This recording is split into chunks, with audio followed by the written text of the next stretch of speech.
এটা হচ্ছে আমার ওস্তাদ সিরাজ বাবুসি। আমাদের এলাকার প্রায় জায়গায় উনি ফাঁক করে। মাশাল্লাহ একদম অরিজিনাল 100 ফাঁক করে, খুব ভালো ফাঁক। তো আপনাদের যাদের বাবুসি লাগে বা লাগবে, আপনাদের বিয়া বিনন্দে মানে ভালো বাবুসি যদি আপনারা পেতে চান, তাহলে এই বাবুসিকে আপনারা ইনশাল্লাহ নিতে পারেন। অরিজিনাল একদম অরিজিনাল পাক করে, কোনো ভেজাল মুক্ত ছাড়া অরিজিনাল পাক করে।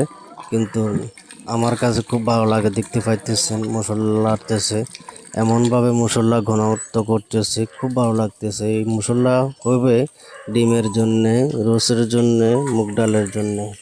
তো আমার কাছে এক কথায় খুব ভালো লাগে ওনার মানে আইটেমগুলো, খুব ভালো লাগে। তো আপনাদের ইনশাল্লাহ মতামত জানাবেন কমেন্টে।